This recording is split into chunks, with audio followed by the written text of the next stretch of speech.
तारीफ करने वाले हमेशा आपके फेवर में हों, आपके अच्छे हों, ये जरूरी नहीं है। कई बार जो आपकी कमियां निकालते हैं वो लोग आपके ज्यादा करीब होते हैं। ये बात हमेशा याद रखना ना। वास्तु दोष ठीक करने के लिए कुछ विशेष दिन हमारे ज्योतिष में बताए गए हैं, वास्तुशास्त्र में बताए गए हैं। आइए इन बातों पर ध्यान देते हैं और कुछ महत्वपूर्ण बातें आपको बताती हूँ। वास्तु दोष वैसे तो कहते हैं ना, मन के हारे हार है, मन के जीते जीत।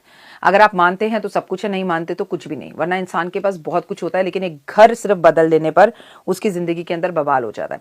वास्तु दोष ठीक ना करने वाले दिनों के बारे में मैं पहले बात करूंगी। कभी भी अपने घर का वास्तु अमावस पर नहीं कराना चाहिए, पूर्णिमा पर नहीं कराना चाहिए, ग्रहण के टाइम पर वास्तु दोष सही नहीं कराना चाहिए, राहु काल पर वास्तु दोष का निरीक्षण नहीं करवाना चाहिए, शनिवार मंगलवार वाले दिन अपने घर का वास्तु चेक नहीं कराना चाहिए, अशुभ मुहूर्तों में अपने घर का वास्तु जो है वो चेक नहीं कराना चाहिए। वास्तु जब भी आप ठीक कराएं, कोशिश करें कि उस टाइम पर सूर्य उदय हो रहा हो, सूर्य अस्त ना हो, तब आप करवाएं तो बहुत अच्छा हो। वास्तु दोष कभी भी आप संक्रांति पर ठीक ना कराएं, होली दिवाली पर ठीक ना कराएं। आपके घर में अगर कोई शुभ विवाह का जो है शादी का कार्ड छप चुका है तब आप वास्तु दोष ठीक ना कराएं। किसी बच्चे ने अभी अभी आपके घर में जन्म लिया है, सूतक पातक है, तब ना कराएं।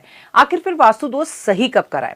गुरुवार वाले दिन आपको अपने घर का वास्तु चेक करवाना चाहिए, बुधवार वाले दिन अपने घर का वास्तु चेक करवाना चाहिए, शुक्रवार वाले दिन आपके अपने घर का वास्तु चेक कराना चाहिए, संडे वाले दिन आपको अपने घर का वास्तु दोष जो है वो चेक कराना चाहिए। और जब आपके और वास्तु शास्त्री के पास समय हो आप तब करा सकते हैं, नहीं तो अभिजीत मुहूर्त में आप वास्तु दोष चेक करवाना शुरू करवा सकते हैं, विजय मुहूर्त में शुरू करवा सकते हैं, गोधूली बेला में सूर्य अस्त से 1 घंटा पहले शुरू करवा सकते हैं, और नक्षत्रों के हिसाब से भी आप अपने घर का वास्तु जो है वो सही करवा सकते हैं।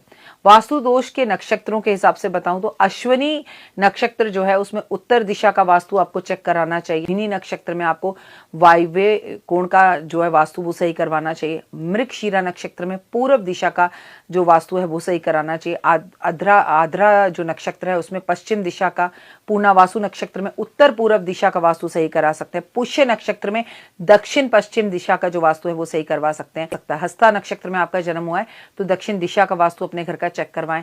चित्रा नक्षत्र में अगर आपका जन्म हुआ है तो पश्चिम दिशा का वास्तु आप अपने घर का चेक करवाएं। स्वाति नक्षत्र में अगर आपका जन्म हुआ है तो वायव्य कोण का वास्तु जो है वो चेक करवाएं। विशाखा नक्षत्र में अगर आपका जन्म हुआ है तो अग्नेय कोण का वास्तु आप चेक कराएं। अनुराधा नक्षत्र में अगर आपका जन्म हुआ है तो दक्षिण पश्चिम दिशा का वास्तु चेक कराएं। वास्तु दोष के निवारण के लिए आपको वास्तु के अनुसार अपने घर का निर्माण करवाना चाहिए, लेकिन घर पहले से ही निर्माण हो चुका है तो उसकी साजो सज्जा आप वास्तु के हिसाब से करवा सकते हैं। वास्तु के अनुसार उसकी वास्तु पूजा करवा सकते हैं। वास्तु के अनुसार दान देकर, आजकल आधुनिक घरों के अंदर वास्तु दोष में विशेष बातों पर ध्यान रखा ही जाता है, लेकिन ना रखा जाए तो वास्तु के कुछ दान देकर भी आप वास्तु दोष से बच सकते हैं। कमरों की व्यवस्था अगर वास्तु के अनुसार बनाई जाए तो उसे हम वास्तु के अनुसार कहते हैं। जब चारों दिशाओं को हम वास्तु के हिसाब से देखते हैं, उत्तर पूर्व पश्चिम, तो उसे वास्तु कहते हैं। दरवाजे, खिड़कियां और इन सब को व्यवस्थित रूप से रखा जाए, खोलने और बंद करने का सही स्थान हो, घर में पूजा स्थान कहाँ पर हो, और वास्तु में पूजा स्थान पर हमें किन बातों का ध्यान रखना चाहिए, हमारा भोजन कक्ष कहाँ पर हो, हमारा शयन कक्ष कहाँ पर हो यानी कि सोने का कमरा, हमारे जल का स्रोत कहाँ पर हो। घर की प्रकृति में इन बातों का ध्यान रखना बेहद ज्यादा जरूरी है, जिससे आपको कोई वास्तु दोष नहीं लगता। घर के वास्तु के अंदर आपके घर की बिजली के उपकरण जो है वो घर में कहाँ होने चाहिए, इस बात का भी ध्यान रखना चाहिए। वास्तु दोष देखने के लिए विशेष तरीके हैं।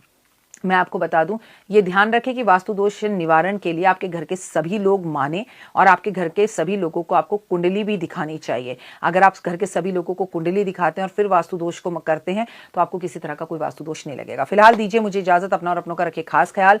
अपना दिन शुभ रखिए।